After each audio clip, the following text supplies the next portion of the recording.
Our guests today are Aaron Stuber and Jackson Long from the Thought for Food podcast. Jackson is an elite plant-based endurance athlete with a degree in integrative physiology and public health. Aaron is also an ultra-endurance athlete as well as a registered nurse specializing in cardiovascular care. He's the founder of PlantBasedRN.com, where he is a nutrition consultant and health coach. He's also a new dad. Aaron, Jackson, welcome to the show. Hey man, how you doing? Doing good. Yeah, absolutely. So good to see you. Living in Boulder now. Happy that you made it here safely. Yeah, it's kind of funny, Reagan and I just moved to Boulder, so for everyone watching this, they're actually in the same town. Aaron and Jackson both live here in Boulder, but I don't have a good way to do the recording if we're in person. So we're I was like, Matt, can we just maybe do this in person? And you're like, actually, it just works better to do the Skype setup. Yeah. And I get it. I'm not going to argue with you. It's fine. I'm like, I have no idea how to do that. So yeah. We'll do some videos in person, man. Right. That'd be great. So super excited to talk to you guys today, and specifically around the topic of vegan fitness, plant-based fitness, because that's a topic that is of interest to a lot of people, but it's something that we actually haven't covered. I like to do yoga. I used to be a world-class power tumbler when I was 14. Oh, wow. But I definitely wasn't plant-based at that point. Yeah. So fitness is, is something that I'm interested in, but it isn't a huge passion of mine at this moment. So it'll be great to talk to you guys a little bit more about the world of fitness. For sure. Why don't I just open it up and let you guys brag a little bit? Tell us about your accomplishments. How many more miles can you run than I can run? Let's start with that. What's the farthest you've ever run? 3 miles. 3 miles. Okay. So I typically run anywhere from marathon to 50 miles as a race distance.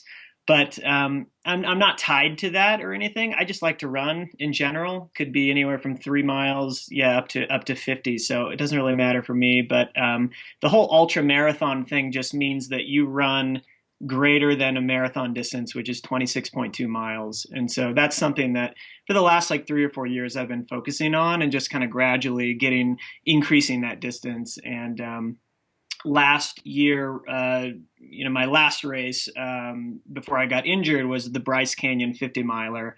And so that's in Bryce Canyon, Utah. It was absolutely beautiful. But I'm taking the 2016 season off.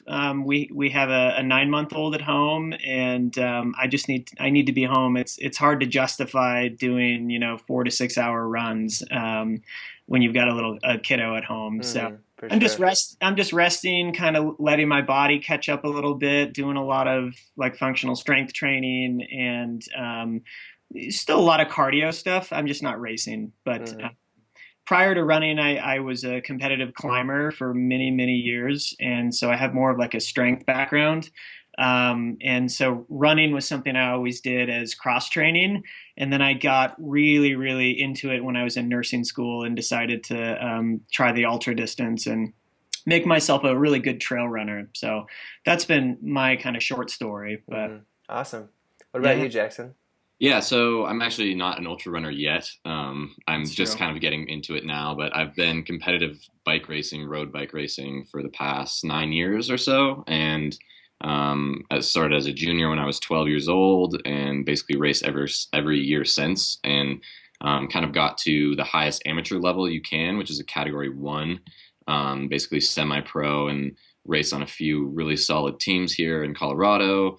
I've raced in Europe, and I've raced, all around the country as well at national level and international level. And this year I'm actually taking off I wanted to focus on, sorry, dogs. My dog does this thing where she gets really tired, and then she gets really relaxed, and she makes it over onto her back. And then she starts doing this thing, and she's rolling around on the ground, and she's going, whoa. Yeah, I thought either something really bad was happening or something really good. Yeah, you have to keep in mind we're recording live from the Stuber family zoo. It's a zoo, man. It really is. There's 60 animals. Yeah, but I guess where was I? So this year I decided to stop, take a year off of bike racing. I just was a little bit tired of crashing and breaking bones and getting covered in scars, and I felt out of balance as well. in terms of stress and kind of obsession and kind of just a huge amount of focus on one thing with cycling. And this guy right here kind of got me into trail running. And so I fell in love with trail running around here in Boulder, and definitely, and right now I'm just kind of building up to pursue doing an ultra marathon in the next year or so. But I still ride my bike and run, about 10 to 15 hours a week or so. So, awesome. Yeah. Very, very cool. So were you guys athletes before you became plant-based and became interested in plant-based nutrition? Or was that a shift that happened after you had already changed your diets? Well, for me, I've only been vegan for about 2 years, and that came kind of as a result of the obsessive kind of path I was on with cycling. I like I said, I started bike racing when I was 12, and quickly became obsessed. I have a very obsessive personality, and that can be a good and a bad thing. But when I came to college at CU and was racing at a Cat 1 level, I just got really into performance, and as a result became pretty restrictive with my diet, and really just trying to control every single variable I could. And it kind of led me down a path of becoming underweight and getting really sick and getting injured.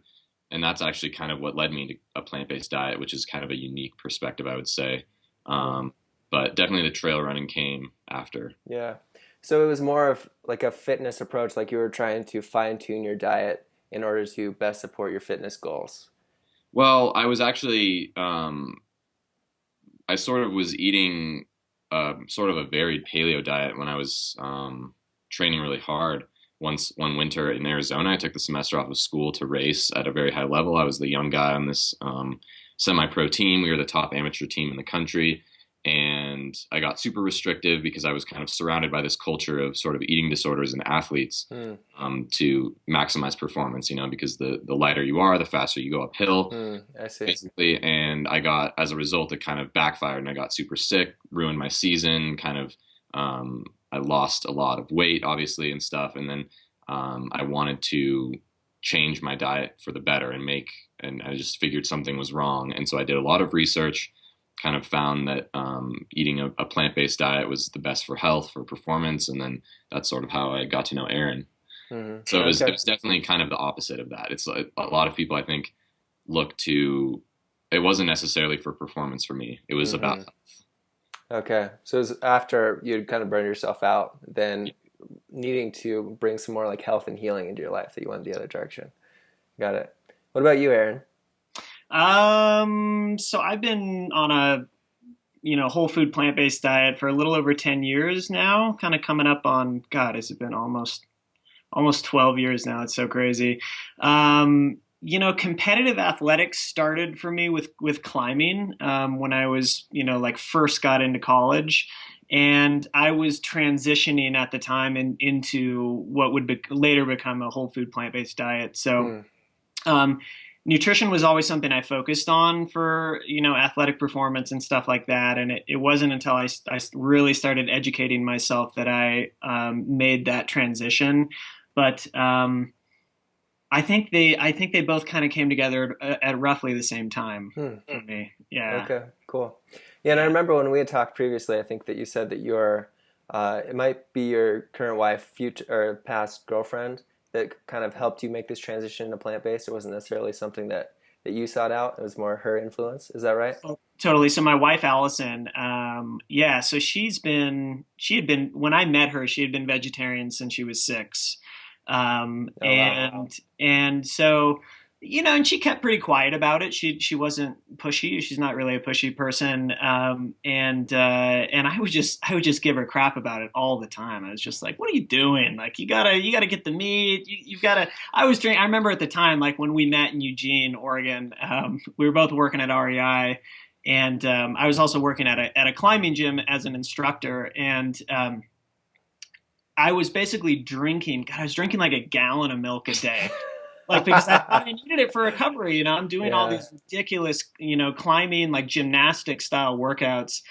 and I'm drinking milk, and I'm like eating all this meat, and I'm eating eggs, and she's she was still eating cheese at the time, but no meat at all, and I would just give her shit endlessly about it. I was just like, that's great for you, honey, because you don't like you're not a competitive athlete, but I've got to have the protein, and I've got to have the iron, and I've got to have all that stuff. And then she never really said anything about it, and then I just kind of, because she was so open-minded about it and not judgmental and never really tried to push me or sway me, I just started looking into it, and I'm like, well, maybe this is possible. I don't know. And then of course, I started reading the right books, and I was like, oh, this is pretty compelling evidence here. So then I started making that transition, and I basically I read the China Study and the Food Revolution by John Robbins, and basically went completely plant-based overnight. And so that's how my shift kind of happened. Yeah. I love hearing that story, because so often we hear from people, like readers of our site, who it's almost always the women that make this change first, and the guys are just like making fun of them. They're like, oh, of course, they're like bringing bacon into the house and like eating it right in front of them, and like making fun of them for not trying it. Yeah. So for all the women out there who have unsupportive spouses or boyfriends or friends, there's hope. Oh, there's a lot of hope. Definitely. Yeah, and we're seeing that the pendulum's starting to swing a little bit, and the guys are starting to catch up too. Absolutely. Yeah, very cool. So did you notice a change in performance or recovery after you guys made the switch? Like how does being on a plant-based diet, give you an edge, or how does it affect your performance in these competitive, like ultra athletic situations? Yeah, for me, I would say the most profound benefit I found was like the immune system.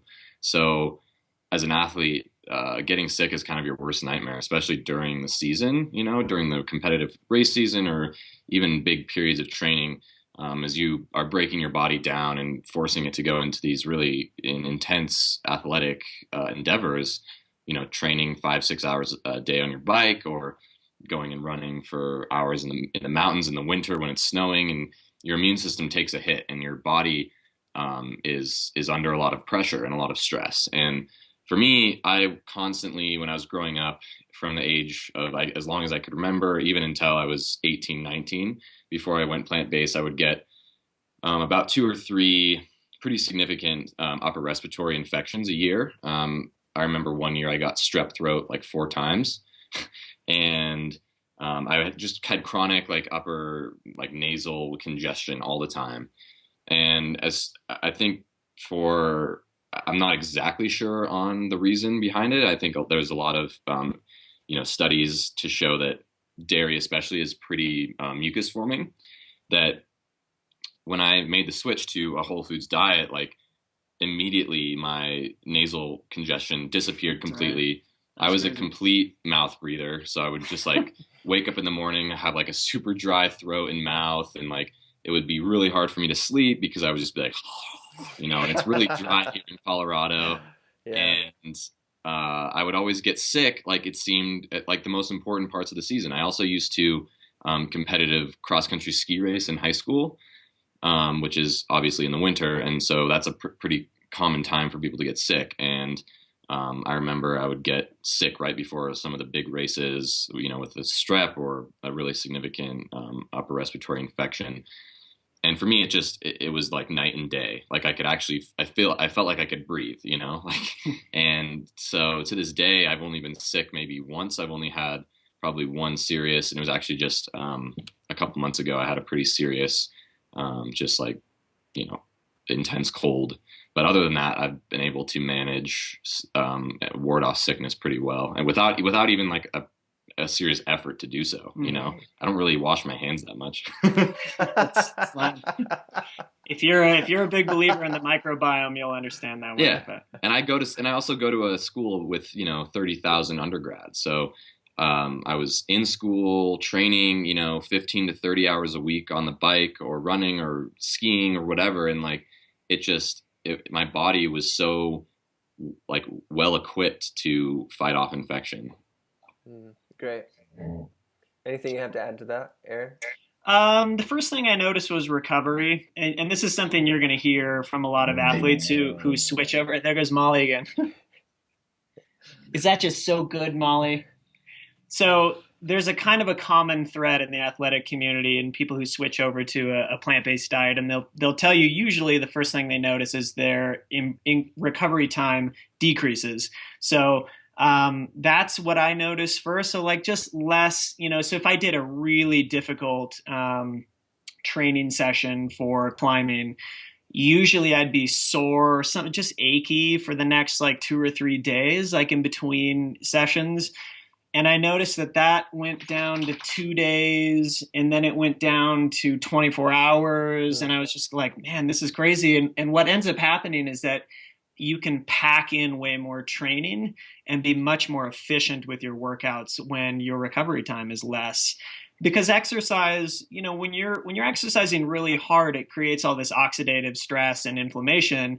And if you're eating plant foods, which inherently reduce inflammation, you should expect, a reduced kind of systemic inflammatory response. And your recovery time improves. And for athletes who are trying to edge out, like every single morsel of performance and trying to get an edge on other people, that makes a huge difference. So that's what I noticed mostly. Yeah, I would agree. Yeah, great. Totally makes sense. So when we get fitness questions, obviously there's the whole protein myth and the whole protein concern around plant-based diets. Specifically for fitness on a vegan plant-based diet, do you guys have to pay more attention to protein? Do you supplements? Any advice or thoughts on that?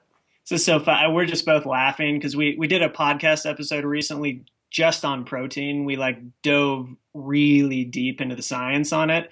And so anytime this comes up, I just smile because I'm like, now I know everything about protein. Probably more than we need to. Do you want to answer that one, man? Yeah, so I think that's a very valid question, but it's also a very simple answer. So protein definitely is required for all humans, but it's really, the bottom line is we don't need as much as you think. There's this huge media and cultural phenomenon and obsession with protein. It's like you can't go anywhere without seeing protein slapped on every single label, or people, fitness gurus, claiming to make this protein powder or whatever. But the reality is that we only need about 10% of our total calories coming from protein, and that is based on a lot of science from nitrogen balance studies where they actually measure the amount of protein that you're kind of taking in and putting out. And even in athletes, we see that, like, if you look at vegan athletes, for example, that are not even necessarily taking in extra protein, they're still performing at an extremely high level. And there's just not really any as long as you're eating whole foods and you're eating enough calories, we don't see protein deficiency at all. Right. And look at the strongest, people like Patrick Baboumian or, some of these like super, do you know who that is? No, I don't. He's a German power lifter. He's like one of the strongest humans on Earth. He just broke the like world record for walking with this huge yoke on his back with like 1,200 pounds. The guy is a whole food plant-based dude. He gets plenty of protein. He doesn't even focus on protein. We have NFL football players now on totally vegan diets who don't pay any attention to protein. What we discovered is that based on the science, you need about, 0.08 grams per kilogram? No, 0.8, not 0.08. 0.8 grams per kilogram of protein, which takes most guys, even like athletic guys, up to 56 grams. Yeah, but I think our recommendation is about 1 gram per kilogram of body weight because that's an easy number to remember. So if you're, a 70 kilogram guy and you're an athlete, 70 grams of protein is going to be more than enough. You're not going to have any issues. But the funny thing is most people are so afraid of protein, like they're not getting enough. But like 90% of Americans actually get almost double the amount of protein that they need. Sometimes 3 times. And that can actually be pretty harmful on your kidneys, your liver, and just especially if you're eating animal protein, it can be pretty harmful. Yeah. So to give you an example, like a person like me as an athlete, at the upper end of the scale, I would need somewhere like around 70 grams of protein. And that's probably more than I actually need physiologically. And so what Jackson and I did for this podcast episode is we used a service called Chronometer. And on Chronometer, you can just type in every single thing that you put in your mouth for 24 hours. And it will calculate, all the grams of protein down to the specific amino acids, like how many amino acids, what types, how much you got. And so on a typical day, like I just did one 24-hour segment, and I had like toast in the morning with hummus and avocado, and then I had a spinach salad for lunch, and then I had like a vegetable stir fry, and I got 130 grams of protein. All 9 essential amino acids and all the perfect ratios. So without even trying to focus on like protein heavy foods, I'm getting way more protein than I need. It's really easy to get protein. It's in everything. It's in every plant. All the amino acids that you'll ever need are there. You don't have to supplement. You don't have to focus on it. Yeah. That's kind of the conclusion we've come to. Yeah. Awesome. Yeah. I'm pretty much in the same boat. Like, I do think that it's good for people to go ahead and track it at some point, like on their plant-based journey. That's where you're at. Right, exactly, because then you just have some data, you can kind of get a sense for where you are. But for the most part, it's the issue definitely is getting too much versus getting enough in my experience. So it's really cool to hear that you echo that from an athletic perspective. Yeah, and we just a quick side note, we just interviewed Sage Candidate, who's this one of the best professional ultra runners in the country, if not the world, just got third at this huge ultra marathon in the Canary Islands, and he's completely plant-based. He doesn't worry about protein. He's been vegetarian since birth. Like, it just doesn't cross his mind. So if someone can run 100 miles without worrying about like protein powder and stuff, like, what's your excuse to like, be constantly obsessed with protein, Mm-hmm. Yeah. And even more so, but a lot of people would argue that, well, you're endurance athletes. Like, you're not power people. You're not speed people. But again, like I said earlier, NFL football players, NHL hockey players, professional soccer players, like people who are definitely, people who are running track professionally, like these are power people, speed people. They're doing plant-based. Many of them don't take supplements. Like, protein is so ubiquitous in the environment. It's just your body breaks down everything it needs. You recycle amino acids. You have an amino acid pool.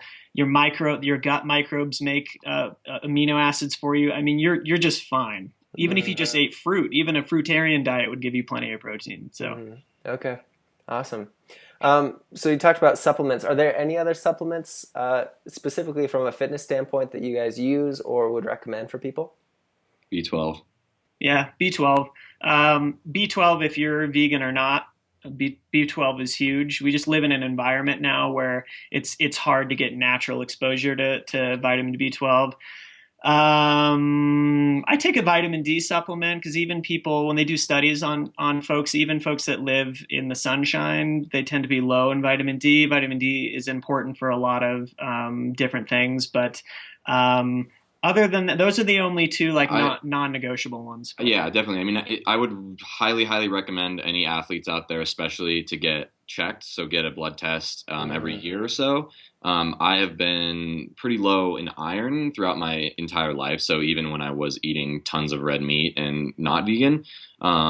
So for me, I take an iron supplement during the season when I'm in periods of really heavy training, just because iron is, obviously really important for oxygen delivery, and it's a really key nutrient for athletes. So get it checked, and if you're low, take a Whole Foods plant-based supplement. There are plenty of good ones out there. Awesome. But don't definitely take supplements because that's dangerous. Yeah, it can be really dangerous. Yeah, I love that you bring that up. And the fact too, it's cool that we have these little windows where we can really get an idea of the data. Exactly. So doing something like getting a blood test or, putting all your food into Chronometer or one of those kind of apps for like a 24-hour period. Like I personally like to do that, like at least once every 3 months or so. Oh yeah. And then, like you said, the blood test once a year, because then you don't have to worry about. It's like, yeah, your blood doesn't lie, right? If you really want to know, just check your blood. More on the vein of supplements, and these are more foods, but there are some like pretty significant performance enhancing foods that come in supplement form sometimes. So like beet powder, beets are phenomenal foods for just boosting cardiovascular endurance. Chlorella, nutritional yeast, like some of these random foods have been studied pretty thoroughly and shown to increase cardiovascular endurance, recovery time. They boost immunity, all of those things. So that's stuff that people could consider supplement wise. Awesome. Where do you guys stand on tart cherry? Is that something that you use or are familiar with? Yeah, tart cherry. There's some good data out there for tart cherry and just cherry in general for reducing muscle soreness and oxidative stress and stuff like that. We follow. If you want to keep up to date on this stuff, go to nutritionfacts.org, which I know you're obviously very familiar with. That's where we kind of learn about a lot of this stuff. So yeah, tart cherry is great. But yeah, experiment on yourself. I think that's a really important thing too. Everybody kind of can react differently and find benefits in different foods and supplements. And I personally love being my own guinea pig and, trying different supplements or different, food compounds basically. And I've found that throughout my career, even when I was not vegan, I didn't really find any benefit from taking protein powder or these, expensive powders that you buy from GNC or whatever. And it just wasted money and didn't really make me feel that good. So it totally depends on you. But there is also a lot of data and science to look at as well. Great. One thing I want to mention too, I discovered this recently. I don't know if you guys know about it. There's this site called Labdoor, LABDOOR.com. And it's basically this independent third party that will go through and test different supplements. And they give like purity ratings and safety ratings and basically just go through and rate all the brands. Because, like supplements aren't regulated. Right. And I mean, I've definitely had experiences with them being all over the map. Like I personally, there's a few that I do use on a regular basis. But just, man, the ones that you go and just buy in any old grocery store, for the most part, like there can be some scary stuff. Oh, yeah. Scary stuff or nothing. Or there's literally nothing. There's like no active ingredient. None of the stuff they claim on the bottle, like they test it and none of it's in there. So that's scary too. Yeah, absolutely. Yeah. So yeah, labdoor.com is a really great resource. Thank you for letting us know about that. Yeah. I'll check that out. Yeah. Cool. So do you guys have any specific rituals or meals like before or after a workout? Like what do you eat before you work out and what do you eat after, if anything? I really like fruit. I think fruit is fantastic, hydrating, quick sugar type of thing to eat.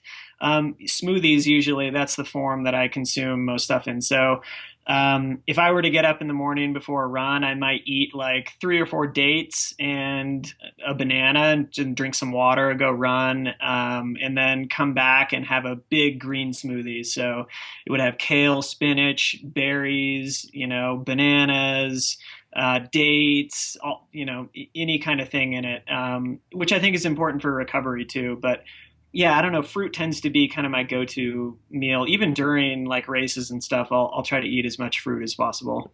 Yeah, for me, it really depends on what I'm doing. I definitely kind of like change things up depending on the length and intensity of a workout. If I'm going to go out on just a long, 4 or 5 hour endurance bike ride, my stomach can handle pretty much anything. So my favorite for that is oatmeal with like, some nut butter, nuts, fruit, some cinnamon, whatever you like as toppings. And that tends to stick to my stomach a little bit more. Like whether it's placebo or not, it just feels like I'm kind of satiated for longer and it kind of digests slowly, those complex carbs.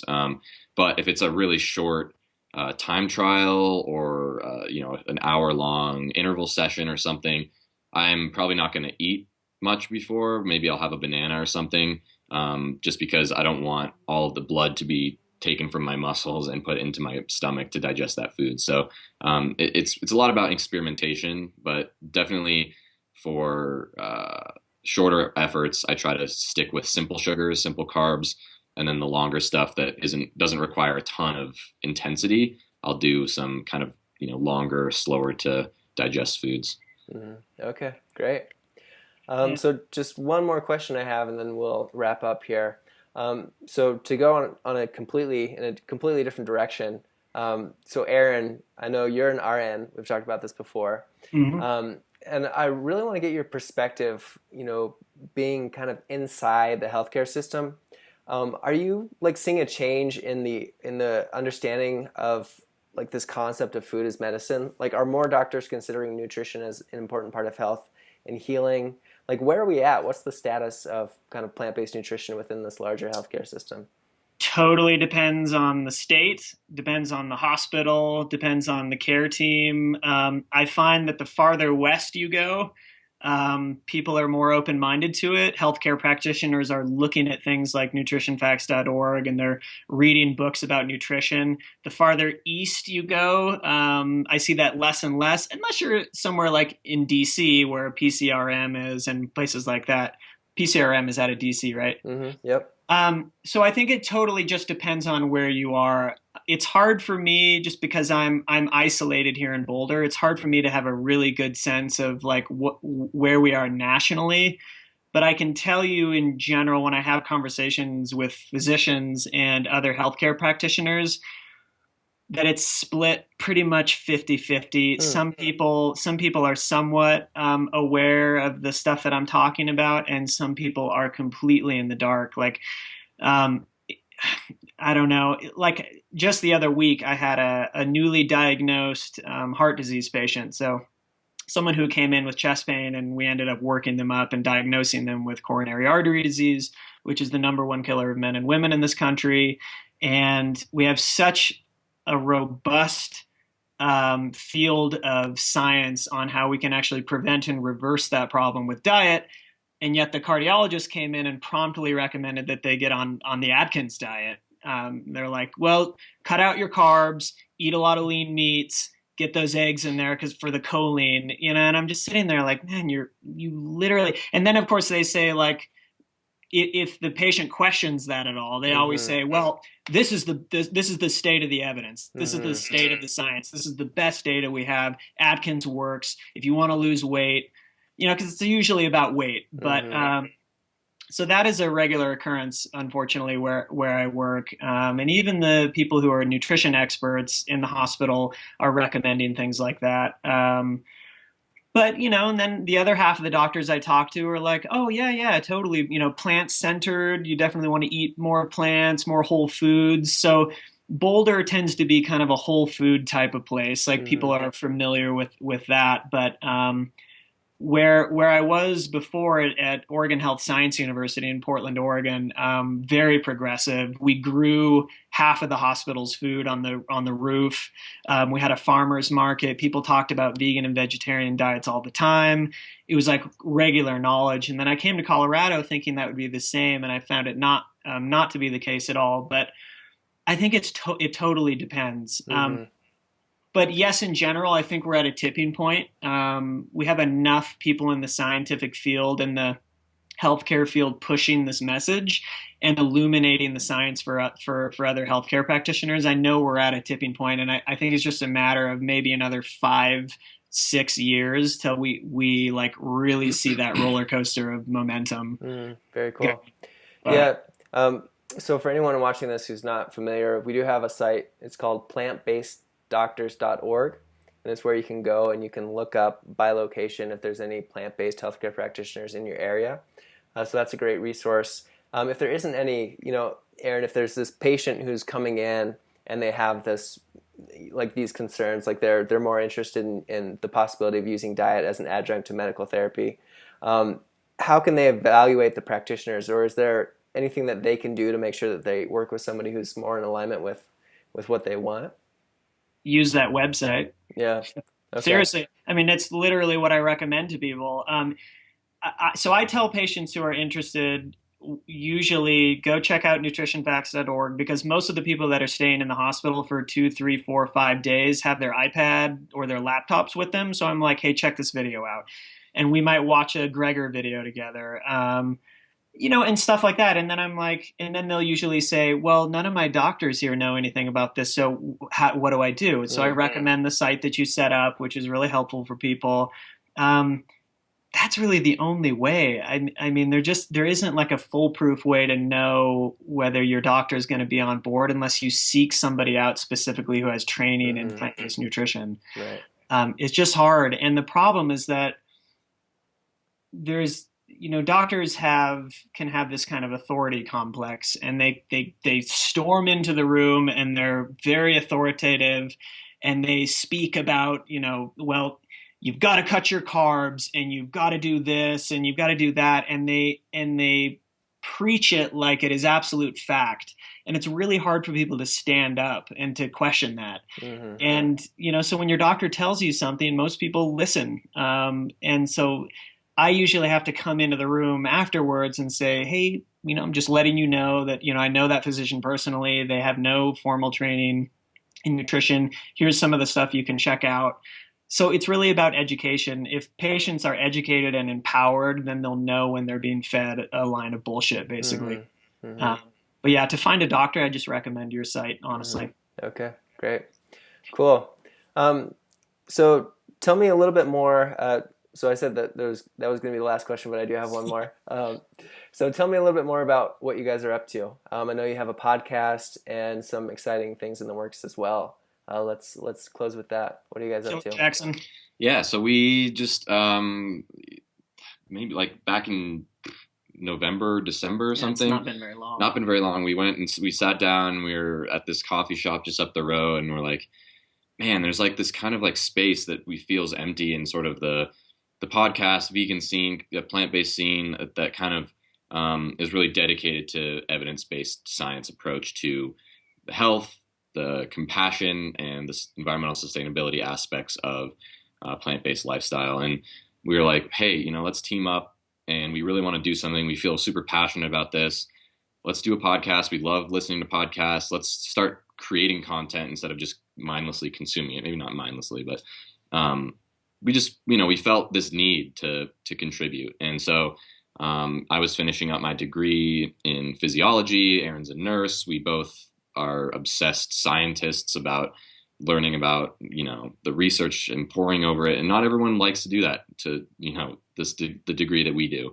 So we wanted to offer that up into an entertaining kind of educational package that we call the Thought for Food podcast. So we're just super dedicated to kind of changing paradigms, and, we have lofty goals, and we just want to kind of start a conversation about food that is funny, kind of humorous and sarcastic sometimes, but coming from a place of non-judgment or hostility. Like, it's just, here's the evidence, here's what we know, here's who we are, we're athletes, do with it what you will, but we want to just start this conversation. Yeah. And we, so it all started with the podcast, which we'll continue doing, but we want to grow Thought for Food into like a lifestyle brand, kind of a lifestyle company. So, next up on the dock would be a YouTube channel. So we're working on YouTube. It's called Thought for Food TV. So that'll be coming up pretty soon.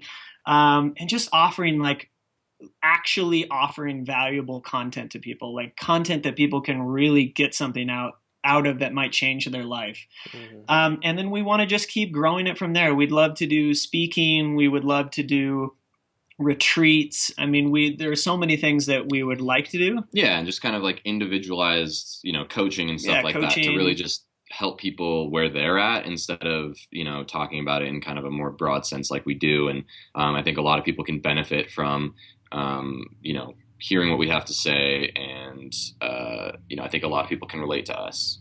Yeah, totally. And at the end of the day, it's about improving the health of humans, animals, improving the planet, and just being of service to people in any way that we can, and just offering real value in a funny, spontaneous, kind of evidence-based way. So awesome. That's the goal. Yeah. Yeah, I always say, like, we need an army. Healthcare, like the health system and the food system in this country, like, they're so broken. And the more people that we can rally around this cause of really transforming health, the better. So very cool. Glad that you guys are doing that. Where can we learn more? Thoughtforfoodpodcast.com is our only site right now. We're creating another site that'll be centralized where everyone can go. So thoughtforfoodpodcast.com. Facebook at TFF Lifestyle, and then we're on Snapchat at TFF Lifestyle. What else? Twitter at TFF Lifestyle, and then we both have personal Instagram accounts, Jackson Long, the plant-based RN. But yeah, I think Facebook is probably the best place to go for the latest news and stuff. And you can also find us on iTunes. Just Thought for Food Podcast. Thought for Food Podcast. Same on SoundCloud, stuff like that. So we're all over the place. Yeah, we're writing taking over the internet. Yeah, we're trying to. We're also writing regularly for Vegan Health and Fitness magazine. So we just submitted an article to them that'll be out in the next issue. I just posted a blog on No Meat Athlete, and I know you're friends with Matt Frazier, so I just put an article up there. So we're just trying to get our tentacles out there, man, and spread the word, you know? Great. Well, thank you guys so much. I really appreciate your time and your insight when it comes to vegan fitness and everything else that we discussed. I had a great time. Of course, man. Thank you so much for having us on, man. It's an honor and a pleasure. And I'm so glad you're in Boulder now, man. We got to hang out. Definitely. Yeah, I want to meet in real life. That would be great. I like to do that too. Yeah. So thanks everybody for watching, and definitely check out their website, check out the podcast. I've listened to some episodes and it's really great, funny, informative stuff. And we will catch you next time. Thanks again for watching. See you guys. See you guys. See ya.